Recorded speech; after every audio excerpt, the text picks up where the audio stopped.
YouTube पर पड़ी हुई आप देख सकते हैं। एक 26 साल के नौजवान ने नादानिस्ता तौर पर किसी का कत्ल कर दिया। कत्ल गलती से हुआ था, लेकिन कत्ल तो हुआ था। मुकदमा चला और चंद ही महीनों में उसका फैसला सऊदी की कोर्ट से यह आता है, काजी की अदालत से, कि लड़का मुजरिम है, लिहाजा इसको भी कत्ल किया जाए। अब कत्ल से बचने के दो ही रास्ते हैं। एक रास्ता तो यह है कि माले दैत दे दी जाए, मकतूल के वरसा जितनी रकम जितना माल पर आमादा हो जाए वो माल ले लिया जाए और छोड़ दिया जाए। दूसरी शक्ल यह है कि मकतूल के वरसा माफ कर दें, लेकिन मकतूल के वरसा न माफ कर रहे हैं न माल लेने को तैयार हैं। कत्ल का बदला कत्ल। आपने देखा होगा यूट्यूब पर पूरा का पूरा कबीला उस मकतूल के घराने पे जाता है, उस मोहल्ले में जाता है, पूरा का पूरा कबीला, और हाथ पैर जोड़ रहा है, कह रहा है कि देखो लड़के से कत्ल गलती से हो गया है, लेकिन कत्ल हुआ इस बात को मानता हूं। आप मुंह मांगे रकम ले लीजिए, कितनी रकम, हम पूरे कबीले के लोग चंदा इकट्ठा करके आपको मुंह मांगे रकम देने को तैयार हैं, लेकिन इसको माफ कर दिया जाए। लेकिन किसी भी कीमत पर मकतूल के घर वाले तैयार नहीं हैं।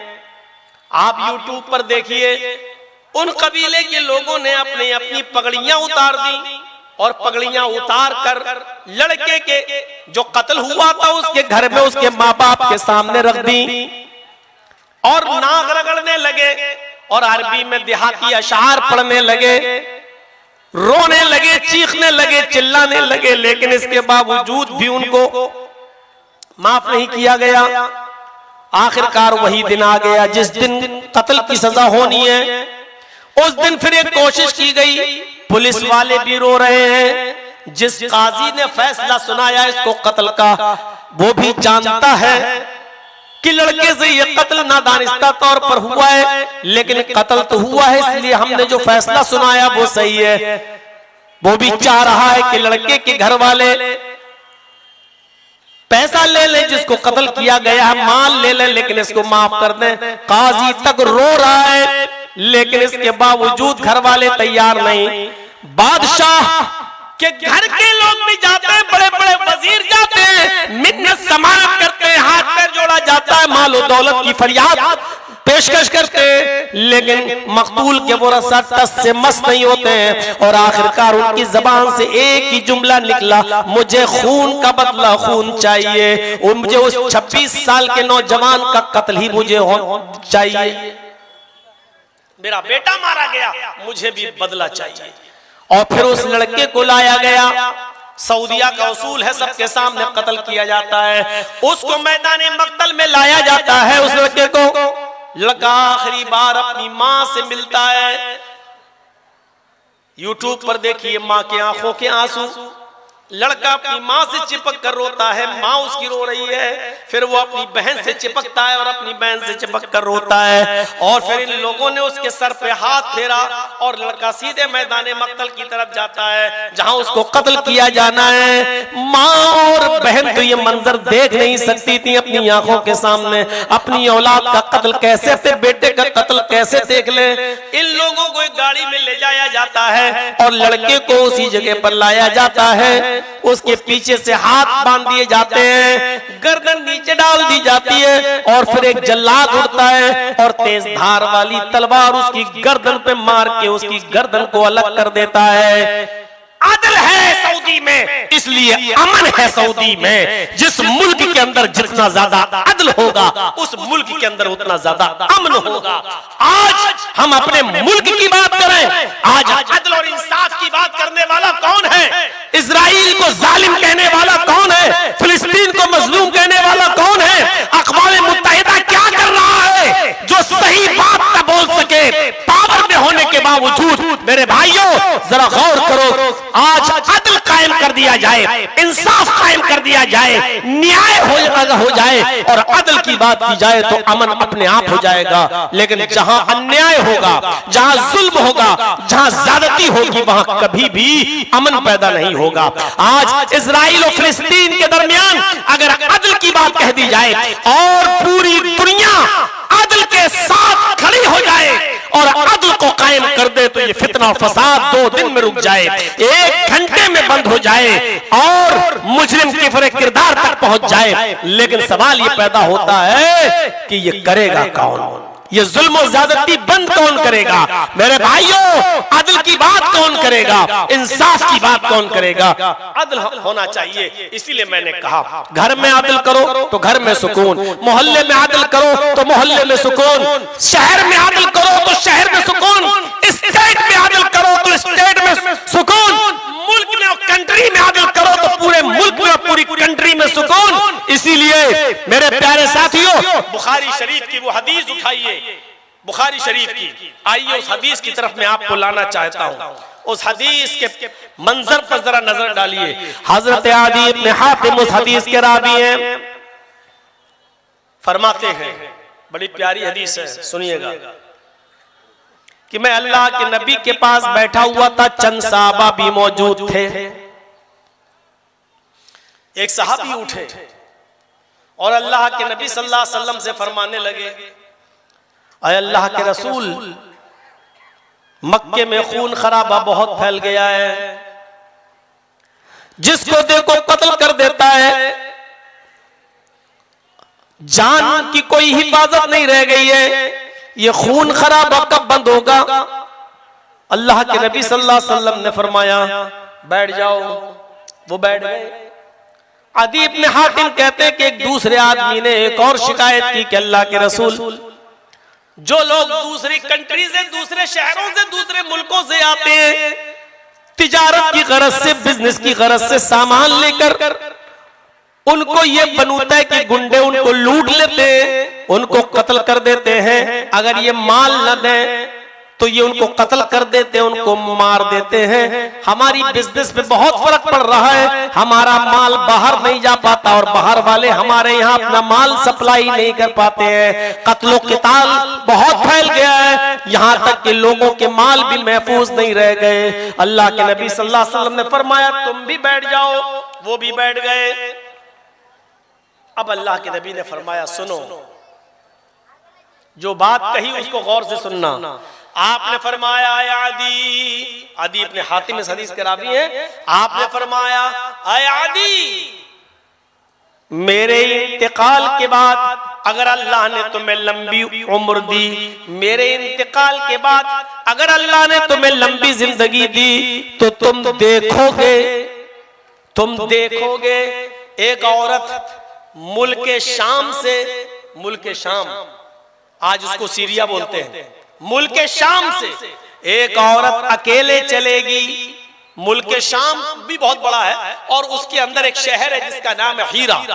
तुम देखोगे मुल्क शाम से उसकी एक बस्ती, उसके एक शहर हीरा से एक औरत अकेले चलेगी, ऊंटनी पर बैठेगी, ऊंटनी पे सफर करेगी, वो सीरिया के बॉर्डर को, शाम के बॉर्डर को क्रॉस करके अरब के बॉर्डर में घुसेगी और फिर लंबा चौड़ा सफर तय करके वो मक्के तक आएगी, खाने काबा का तवाफ करेगी, सफा और मरवा के चक्कर लगाएगी, सफा और मरवा की सई करेगी और फिर वो अपनी ऊंटनी पर बैठकर वो मुल्क शाम वापस चली जाएगी। उस हीरा शहर से, उस शाम कंट्री से, उस मुल्क से अकेले सफर करके आने वाली औरत को कोई भी छेड़ेगा नहीं, उसकी इज्जत व आबरू की हिफाजत होगी, उसको कोई माल लूटने वाला नहीं होगा, कोई उसकी इज्जत पर हमला करने वाला नहीं होगा। हजरत आदी इब्न हातिम कहते हैं, अल्लाह के नबी जब ये बयान कर रहे थे तो मुझे बड़ा ताज्जुब हो रहा था, बड़ा आश्चर्य हो रहा था और मैं दिल ही दिल में सोच रहा था ये अल्लाह के नबी को क्या हो गया है? मर्द तो महफूज नहीं है, 10-10, 15-15, 20-20 लोगों का काफिला आता है, वो तक तो महफूज नहीं है।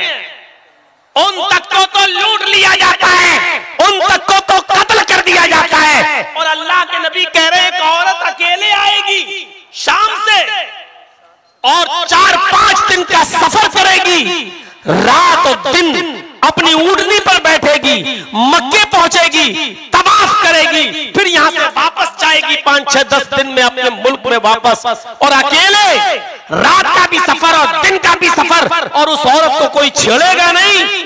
कहते हैं कि मैंने दिल ही दिल में कहा फ़ाइना दुआरु तैइन अल्लज़ी सारू फिल बिलाद, मैंने दिल ही दिल में सोचा अल्लाह के नबी ऐसा कैसे हो सकता है, एक औरत अकेले मुल्क के शाम से सफर करे, खाने काबा आए, तवाफ करे और फिर यहां से चली जाए, ऐसा कैसे हो जाएगा? उसको कोई छेड़े नहीं, उसको कोई टच न करे, उसका माल कोई गसब न करे, उसकी इज्जत और आबरू महफूज रहे। फ़ाइना दुआरु तैइन अल्लज़ी सारू फिल बिलाद, ये कबीले बनु तै के गुंडे कहां चले जाएंगे, ये बनु तै के आवाश कहां चले जाएंगे, ये छिछोरे कहां चले जाएंगे, जिन्होंने पूरी सरजमीन पर फसाद फैला के रखा है, जो लुटेरे हैं, जो किसी को नहीं छोड़ते, ये कहां छिप जाएंगे, ये कहां चले जाएंगे? हजरत आदि कहते हैं ये बात मैंने दिल में सोची कि ये गुंडे कहां चले जाएंगे, लेकिन अल्लाह के रसूल से मैंने नहीं कहा, लेकिन दिल में ख्याल आया अल्लाह के नबी कह रहे एक औरत अकेले आएगी और उसका कुछ नहीं बिगड़ेगा, और ये गुंडे कहां चले जाएंगे, मैंने दिल में सोचा।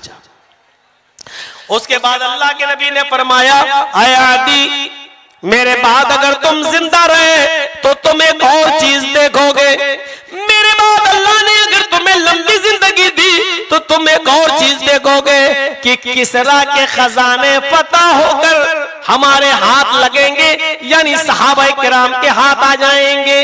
किसरा, ईरान का बादशाह किसरा, जो बहुत ताकतवर और पावरफुल आदमी था, जैसे आज के जमाने में अमेरिका बहुत पावरफुल है और जल्दी लोग उससे कोई भी आंख मिलाने के लिए तैयार नहीं होता है, ऐसे उस जमाने में किसरा का बड़ा जोर था, ईरान के बादशाह किसरा का कोई मुकाबला नहीं कर पाता था। तो अल्लाह के नबी ने कहा है आदि, मेरे बाद अगर अल्लाह ने तुम्हें लंबी जिंदगी दी तो तुम देखोगे कि किसरा के खजाने फतह होकर हमारे हाथ यानी सहाबा किराम के हाथ लग जाएंगे। तो हजरत आदि कहते हैं कि मैंने कहा अय अल्लाह के नबी, कौन से किसरा की बात आप कर रहे हैं, किस किसरा की बात आप कर रहे हैं?